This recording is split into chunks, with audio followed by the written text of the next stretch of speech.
Welcome to சுடர் கருணை பிரகாசம் சேனல். வாங்க, வாழைப்பூவை வச்சு ஒரு ஸ்நாக்ஸ் ரெசிபி தான் நம்ம பார்க்க போகிறோம். வாழைப்பூ சில்லி ஃப்ரை ரொம்ப நல்லாயிருக்கும் பாருங்கள். இது வாழைப்பூ 65ன்னு கூட சொல்லலாம். அந்த அளவுக்கு ரொம்ப டேஸ்ட்டான ஒரு ஃப்ரை ரெசிபி தான் இன்றைக்கி நம்ம பார்க்க போகிறோம். இது சாஸ் தொட்டுக்கிட்டு சாப்பிட்லாம். வாழைப்பூ வச்சு பொரியல், வடை இது தான் நம்ம செஞ்சுருப்போம். இந்த மாதிரி ஒரு தடவை செஞ்சு பாருங்கள், திரும்ப திரும்ப செஞ்சு சாப்பிடுவீங்க.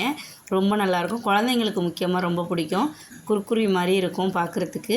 குழந்தைங்க அதனால் எடுத்து நம்ம சாஸில் தொட்டுட்டு சாப்பிடுவாங்க. ஹெல்த்தியானதும் கூட.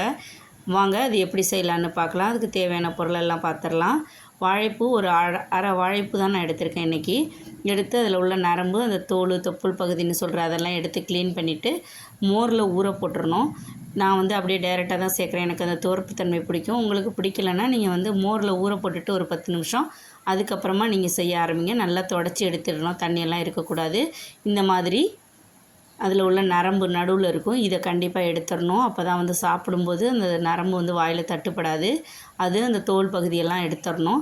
முக்கியமாக கொஞ்சம் பிஞ்சாக இருக்கிற அந்த பகுதியை எடுத்துக்கிட்டிங்கன்னா இந்த ஃப்ரைக்கு, சில்லி ஃப்ரைக்கு ரொம்ப நல்லாயிருக்கும். இப்போது 1 கப்பு சோள மாவு, 1 கப்பு கடலை மாவு, 1 டேபிள் ஸ்பூன் மிளகாத்தூள், அரை டீஸ்பூன் மஞ்சத்தூள், ஒரு 1/4 டீஸ்பூன் போல் இஞ்சி பூண்டு பேஸ்ட்டு. ரொம்ப சேர்க்காதீங்க, 1/4 டீஸ்பூன் சேருங்க போதும். உப்பு, அரை எலுமிச்சம்பழம் புழிஞ்சு விட்டுக்கோங்க. கண்டிப்பாக எலுமிச்சம்பழம் புழிஞ்சு விடணும். ஏன்னா அதில் ஒரு துவர்ப்பு தன்மை இருக்கிறதுனால எலுமிச்சம்பழம் புழிஞ்சு விட்டால் நல்லா புளிப்பாக நல்லாயிருக்கும். இப்போ தண்ணி கலந்துக்கோங்க தேவையான அளவு. கலந்து இந்த மாதிரி கையால் நல்லா பிசைஞ்சிக்கோங்க. ஃபஸ்ட்டு கட்டியெல்லாம் இல்லாமல் நல்லா தோசை மாவு பதத்துக்கு நல்லா கரைச்சிக்கோங்க.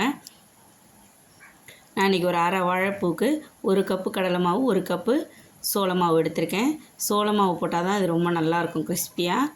அரிசி மாவு போட்டால் ரொம்ப கல் மாதிரி ஆகிடும். இது மாதிரி வாழைப்பூவை இந்த மாதிரி தனித்தனியாக உதுத்து பிச்சு போட்டுக்கோங்க. போட்டு நல்லா கிளறிக்கோங்க. இந்த மாதிரி அதில் எல்லா பக்கமும் அந்த மாவெல்லாம் படுற மாதிரி நல்லா கிளறி ஒரு 10 நிமிஷம் ஊற வச்சுருங்க. அப்போ தான் நம்ம பொரித்து எடுக்கிறப்போ நல்லா டேஸ்ட்டாக அந்த புளிப்பு, அந்த காரம்லாம் அந்த பூவில் ஏறி, நம்ம எப்படி மீனுக்கெல்லாம் மசாலா தடவி வைக்கிறோமோ அந்த மாதிரி ஒரு 10 நிமிஷம் வச்சா போதும், ரொம்ப நேரம் வேண்டாம்.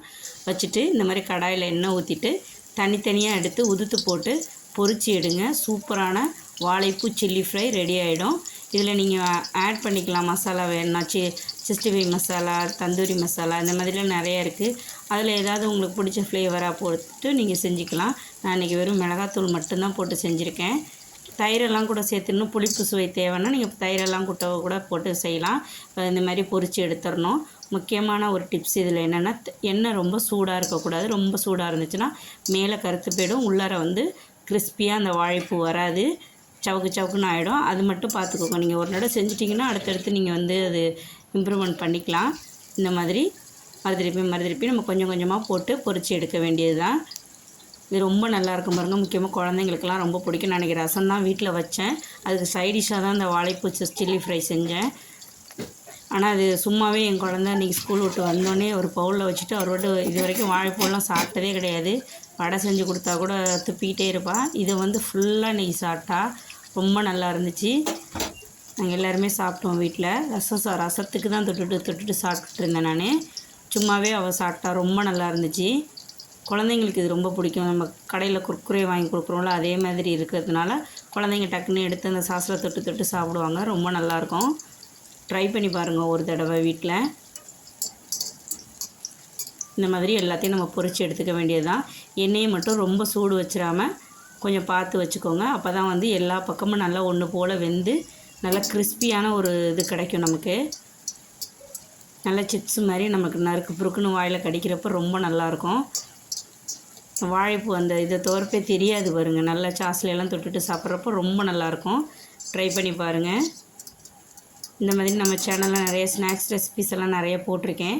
போய் செக் பண்ணி பாருங்கள். என்னோடய மற்ற வீடியோஸும் பாருங்கள். எப்போதும் போல் உங்கள் சப்போர்ட் கொடுத்துட்டே இருங்க. நிறைய இந்த மாதிரி எனக்கு என்கரேஜ் பண்ணுறீங்க, அதெல்லாம் எனக்கு ரொம்ப பிடிச்சிருக்கு. நிறைய பேர் கமெண்ட் பண்ணுறீங்க, அதெல்லாம் எனக்கு ரொம்ப பிடிச்சிருக்கு. நான் தொடர்ந்து இது மாதிரி நீங்கள் எனக்கு கமெண்ட் பண்ணுறப்ப எனக்கு என்த்யூசியஸாக இருக்குது. நிறைய போடணும், நிறைய வீடியோஸ் பண்ணணும்னு நிறைய ஆசைப்பட்றேன். உங்களுக்கு ஏதாவது விருப்பம் இருந்தாலும் அதை சொல்லுங்கள். அதை நான் ட்ரை பண்ணி செஞ்சு பார்க்குறேன். எனக்கு தெரிஞ்ச ஒரு ரெசிபியாக இருந்தால் கண்டிப்பாக நான் போடுறேன். தெரியாததாக இருந்தால் கற்றுக்கிட்டு போடுறேன். இந்த மாதிரி எல்லாத்தையும் நம்ம வறுத்து அள்ளிக்க வேண்டியது தான். ரொம்ப நல்லாயிருக்கும் பாருங்கள் இந்த வாழைப்பூ சில்லி ஃப்ரை. நீங்களும் செஞ்சு பாருங்கள். இப்போ வாழைப்பூ சில்லி ஃப்ரை எல்லாத்தையும் நான் பொரித்து எடுத்துட்டேன். இப்போ சாஸில் தொட்டு நான் ஒரு 2-3 இது சாப்பிட்டேன்.